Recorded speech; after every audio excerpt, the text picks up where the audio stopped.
बिस्मिल्लाहिर्रहमानिर्रहीम। बच्चों, शुरू करते हैं अपनी प्रेजेंटेशन चैप्टर नंबर 3 जिसका नाम है पीरियोडिक टेबल। ये प्रेजेंटेशन जो है वो आपकी बुक की पेज नंबर 32 से 35 तक जो है वो तमाम टॉपिक्स को कवर करेगी। ठीक है, आइए इसके सबसे पहले टॉपिक पे जिसका नाम है एटम। देखें, एटम किसे कहते हैं। साइंटिस्ट जो हैं वो आज भी ये बिलीव करते हैं कि हमारे पास जो न्यूक्लियस है उस न्यूक्लियस के अंदर जो है वो 3 चीज़ें मौजूद होती हैं जिन्हें जो है वो नाम दिया जाता है इलेक्ट्रॉन्स, प्रोटॉन्स और न्यूट्रॉन का। अगर आप ये डायग्राम देखें तो डायग्राम में सेंटर में जो है वो हमारे पास मौजूद है न्यूक्लियस। अब न्यूक्लियस के अंदर प्रोटॉन मौजूद हैं, न्यूट्रॉन मौजूद हैं और सराउंडिंग में जो है वो हमारे पास मौजूद होते हैं इलेक्ट्रॉन्स।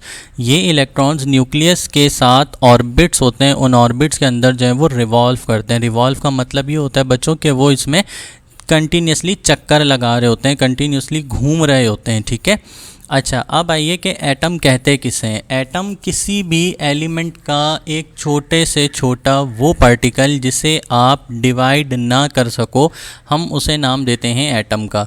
ठीक है, फॉर एग्जांपल आपके पास जो है वो एक बहुत छोटा सा मिट्टी का ज़र्रा है, तो आप उस मिट्टी के ज़र्रे को ना तो मज़ीद तोड़ सकते हो ना उसे डिवाइड कर सकते हो, तो हम उसे नाम देंगे एटम का। ठीक है, फिर जब एटम डिस्कवर हुआ तो एटम के डिस्कवर होने के बाद साइंटिस्ट ने जो है वो अपनी रिसर्चेस शुरू की, जिनमें से कुछ साइंटिस्ट जो हैं वो आपकी बुक के अंदर भी मौजूद है, जिनमें जॉन डेल्टन है, जोसेफ जॉन थॉमसन यानी जे थॉमसन है, देन अर्नेस्ट रदरफोर्ड है। ठीक है, सबसे पहले अगर हम बात करें जॉन डेल्टन की, तो डेल्टन हमारे पास वो साइंटिस्ट थे कि जिन्होंने एटम की डेफिनेशन को ही बताया था कि एटम असल में है क्या। इन्होंने ये कहा था, डेल्टन ने ये आइडिया दिया था कि हर चीज़ जो है वो पार्टिकल से बनती है और वो पार्टिकल्स कौन से होते हैं कि जिन्हें आप तोड़ नहीं सकते हो। ठीक है, अब वो तोड़ क्यों नहीं सकते हो? क्योंकि वो बहुत ज़्यादा छोटे होते हैं, बहुत ज़्यादा स्मॉलर होते हैं। उन पार्टिकल्स को इन्होंने नाम दिया एटम का। फिर इन्होंने ये कहा कि हमारे पास जितने भी एटम्स होते हैं उन तमाम तरह एटम का डिफरेंट वेट होता है और इस बात को इन्होंने मुख्तलिफ एक्सपेरिमेंट से प्रूव भी किया। ठीक है, फिर अगर हम बात करें जे थॉमसन की यानी जोसेफ जॉन थॉमसन की, तो इन्होंने एटम के अंदर सब एटॉमिक पार्टिकल्स को आइडेंटिफाई किया। सब एटॉमिक पार्टिकल्स को जो है वो इन्होंने इनके बारे में बताया। देखें, हम अगर डायग्राम देखें तो ये हमारे पास एक एटम मौजूद है। अब इन्होंने ये कहा था कि एटम के अंदर जो है वो सब एटॉमिक पार्टिकल्स भी होते हैं, यानी एटम के कुछ छोटे छोटे ज़र्रात मौजूद होते हैं जिन्हें नाम दिया इन्होंने सब एटॉमिक पार्टिकल्स का।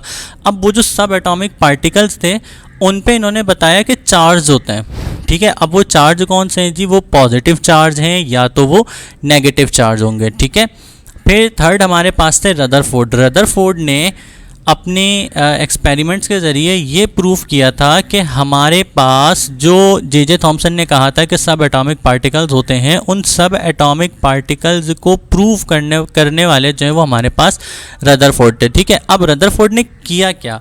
रदरफोर्ड ने एक मेटल एटॉमिक फॉइल लिया, उस पर जो है वो इन्होंने अल्फ़ा पार्टिकल्स की बम्बार्डमेंट की। बम्बार्डमेंट का मतलब ये होता है कि बहुत तेज़ी से अल्फ़ा पार्टिकल्स हैं वो उन्होंने उस फॉइल के ऊपर डाले। तो इन्होंने ये ऑब्ज़र्व किया कि बहुत सारी रेजेज़ ऐसी थीं जो स्ट्रेट लाइन के अंदर मूव कर गईं, बहुत सारी रेजेज़ ऐसी थीं जिन्होंने अपने रास्ते को चेंज कर लिया और बहुत सारी रेजेज़ ऐसी थीं कि जिन्होंने एटम से टकराने के बाद अपने रास्ते को चेंज किया और उसके साथ साथ वो बाउंस बैक हो गए। बाउंस बैक का मतलब वो टकरा के वापस आ गई। अब सवाल यहाँ पर यह होता है कि इन्हें पता कैसे चला कि जी रेजेस गुजर चुकी हैं या उन्होंने रास्ता चेंज कर लिया है या वो टकरा के वापस आई हैं? तो वो इन्हें पता इस तरीके से चला कि इन्होंने आपको जो पार्टिकल था उससे पहले और आपको जो मेटल फॉइल था उसके बाद इन्होंने एक फ़ोटोग्राफिक प्लेट रख दी थी। फ़ोटोग्राफिक प्लेट बच्चों ये समझे सिंपल आपकी जो है वो एक्सरे की जो फिल्म होती है यानी जिस पे आपका एक्सरे आता है उसको नाम दिया जाता है फ़ोटोग्राफिक प्लेट का। तो इन्होंने ये फ़ोटोग्राफिक प्लेट जो है वो इन दोनों तरफ रखी जिस पे इन्होंने ये आइडेंटिफाई किया कि कौन सी रेजेस जो है वो कितनी सीधी गुजर गई हैं, कितनी ने रास्ता चेंज किया और कितनी जो है वो टकरा के वापस आई हैं। अच्छा, हमारा जो है वो टॉपिक ये है कि अब इनको इन चीज़ों के बारे में पता कैसे चला। इन्होंने अपनी जो थ्योरी दी थी रदरफोर्ड ने, उसमें उन्होंने ये कहा कि एटम के अंदर ज़्यादातर हिस्सा खाली होता है। क्यों कहा? क्योंकि एटम में से बहुत सी रेजेस जो हैं वो गुजर गई। अब इन्होंने सेकंड पॉइंट ये कहा कि एटम के अंदर जो है वो सब एटॉमिक पार्टिकल्स मौजूद होते हैं। अब सब एटॉमिक पार्टिकल्स को इन्होंने आइडेंटिफाई कैसे किया? इन्होंने आइडेंटिफाई ऐसे किया कि जब वो रेज आकर उनसे टकराई तो टकराने के बाद उन्होंने अपने रास्ते को चेंज कर लिया। और फिर थर्ड पॉइंट इन्होंने ये कहा कि एटम के सेंटर में न्यूक्लियस मौजूद होता है। अब ये कैसे आइडेंटिफाई किया? ये आइडेंटिफाई इन्होंने इस तरीके से किया कि जब इससे रेस टकराई तो टकराने के बाद वो रिटर्न हो गई, टकराने के बाद वो बाउंस्ड बैक हो गई, वो वापस आ गई। तो ये तीन चीज़ें जो है वो रदरफोर्ड ने अपने एक्सपेरिमेंट के अंदर बताई थी। ठीक है, फिर अगर हम बात करें नील बोहर की, तो नील बोहर वो साइंटिस्ट है जिन्होंने ये कहा था कि हमारे पास जितने भी एटम्स होते हैं उनके जो ऑर्बिट होते हैं उनमें इलेक्ट्रॉन एक सर्टेन अमाउंट में होते हैं और वो उसी ऑर्बिट के अंदर रिवॉल्व करते हैं, यानी उसी ऑर्बिट के अंदर चक्कर लगाते हैं। जैसे ये आपका न्यूक्लियस के बाद जो आपका फर्स्ट शेल है या फर्स्ट ऑर्बिट है, इसमें नंबर ऑफ इलेक्ट्रॉन्स कितने? 2। तो इसमें सिर्फ 2 इलेक्ट्रॉन ही रहेंगे, ना इससे ज़्यादा होंगे ना इससे कम होंगे। सेकंड ऑर्बिट की अगर हम बात करें तो सेकंड शेल के अंदर हमारे पास कितने? 8 इलेक्ट्रॉन। इसी तरीके से थर्ड शेल के अंदर हमारे पास कितने? 8 इलेक्ट्रॉन्स। ठीक है। अच्छा, इन्होंने एक चीज़ ये भी बताई थी कि न्यूक्लियस के जितने करीब करीब इलेक्ट्रॉन्स होंगे वो बहुत तेज़ी से रिवॉल्व करेंगे, बहुत तेज़ी से जो है वो घूमेंगे। ठीक है, तो ये जो थ्योरी थी, ये थ्योरी दी थी हमें किसने? नील्स बोहर ने। ठीक है, फिर हमारे पास आता है टॉपिक केमिकल सिंबल का। Chemical symbol short hand writing होती है आपके किसी भी केमिकल रिएक्शन को समझाने के लिए। देखें, केमिकल सिंबल जो हैं ये हमारे पास एक यूनिक सिंबल्स होते हैं जो हमने चीज़ों की या एलिमेंट्स की आइडेंटिफिकेशन के लिए जो है वो हम उन्हें सेलेक्ट करते हैं। जैसे आपके पास यहाँ पे एग्जांपल है कार्बन। देखें, कार्बन के लिए क्या हमने सेलेक्ट कर लिया? C।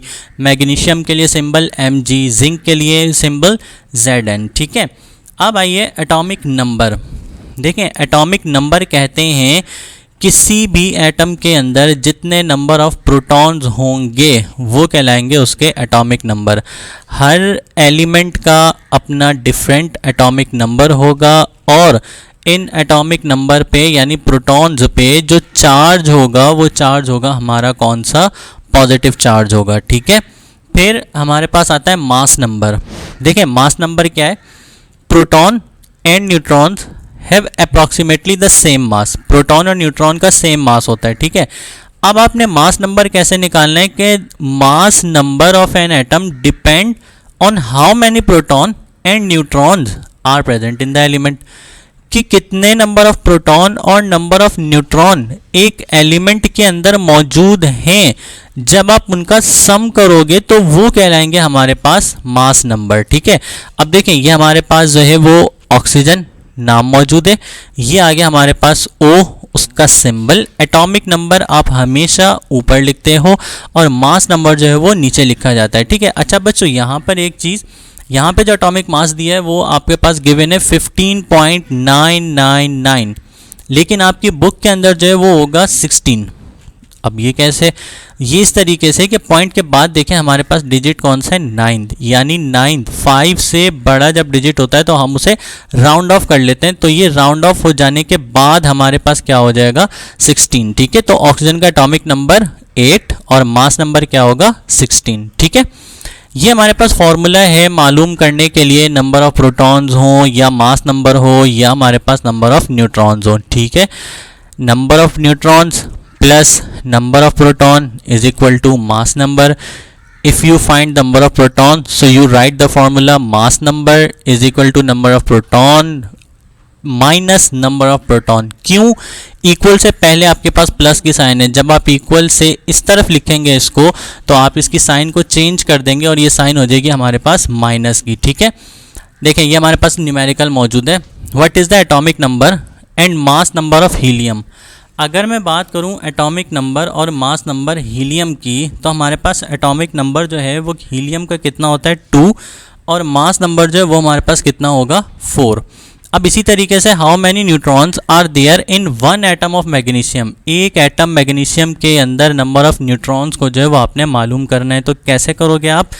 अगेन फार्मूला जो है वो यहाँ पे पुट करोगे और फार्मूला पुट करने के बाद जो है वो आप उसका आंसर निकालोगे कि नंबर ऑफ़ न्यूट्रॉन्स जो हैं वो कितने मौजूद होंगे 1 एटम ऑफ मैग्नीशियम के अंदर, ठीक है। अच्छा, फिर इसके बाद है shown below is the symbol for carbon as it appears on the periodic table C.